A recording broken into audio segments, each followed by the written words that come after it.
अस्सलाम वालेकुम गाइस। उम्मीद हो गई आप सब लोग खैरियत से होंगे। अभी मैं दूसरी वीडियो के साथ हाजिर हुआ हूँ।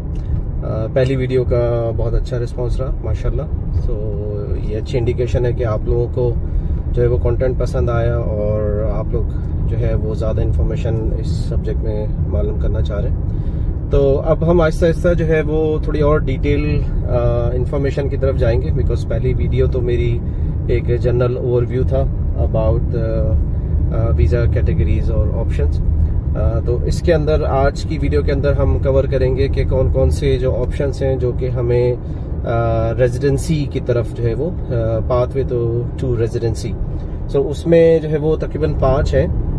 उसमें एक तो है कि स्ट्रेट टू रेजिडेंस वीज़ा, और मैं आपको आहिस्ता से इनको डिटेल बताता हूँ और फर्दर लिंक जो है वो मैं शेयर कर दूंगा डिस्क्रिप्शन के अंदर, तो वहाँ से भी जाके आप फर्दर डिटेल ले सकते हैं। सो पहला ऑप्शन है straight to residence visa. Second है वर्क टू रेजिडेंस वीज़ा, यानी आप यहाँ पे वर्क लेके और फिर उसको कन्वर्ट कर सकते हैं रेजिडेंस वीज़ा के अंदर। और तीसरा है care work force to residence visa, यानी कि अगर आप जो एक पर्टिकुलर एक ऑक्यूपेशन उसमें कैटेगरी में आते हैं और उसमें आप काम करते हैं तो भी आप अपने वर्क वीज़े को रेजिडेंस में कन्वर्ट कर सकते हैं। चौथी कैटेगरी है transport work to residence visa. तो ये भी एक समझने की एक शॉर्ट लिस्टेड कैटेगरी है ऑक्यूपेशन की। अगर आप इसमें आते हैं तो इसमें भी आप अपने वर्क वीज़े को रेजिडेंस में कन्वर्ट कर सकते हैं। और लास्ट जो है वो skilled migrant category residence visa है, जो कि पॉइंट सिस्टम के हिसाब से है, उसकी मैं डिटेल बताता हूँ। तो स्टार्ट करते हैं पहले से, जो स्ट्रेट टू रेजिडेंस वीज़ा है। तो इसमें एक जो एक ग्रीन लिस्ट है, उस ग्रीन लिस्ट के अंदर फर्दर 2 टियर हैं, टियर 1 और टियर 2। सो टियर 1 लिस्ट के अंदर अगर आपके पास जॉब आप कर रहे हैं एक एक्रेडिटेड एम्प्लॉय के साथ, या आपके पास जॉब ऑफर है, तो आप के पूरे 6 पॉइंट होते हैं, आप स्ट्रेट अवे जो है वो रेजिडेंस वीज़ा अप्लाई कर सकते हैं।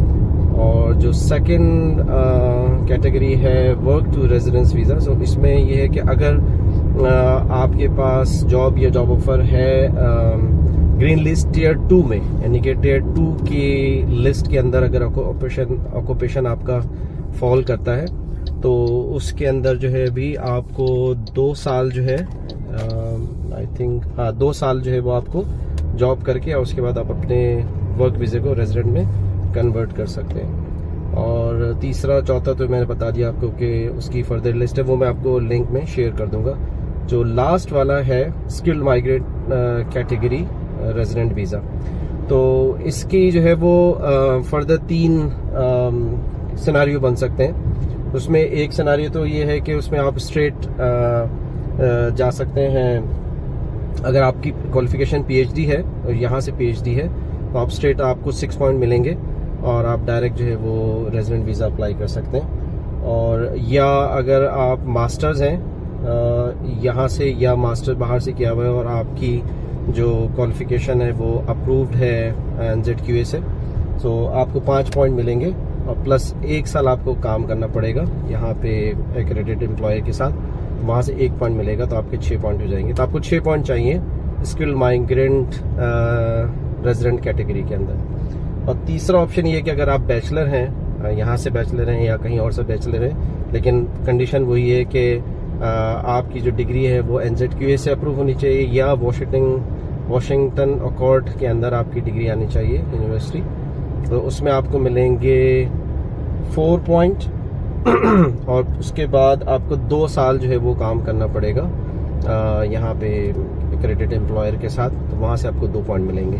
तो 2 साल के बाद जो है वो आप अपना वर्क वीज़ा कन्वर्ट करवा सकते हैं रेजिडेंट वीज़े के साथ। और तीसरी जो कैटेगरी है, जो ग्रीन लिस्ट मैंने आपको बताया, तो ग्रीन लिस्ट जो है वो आपकी कह सकते हैं कि फास्ट पेस है।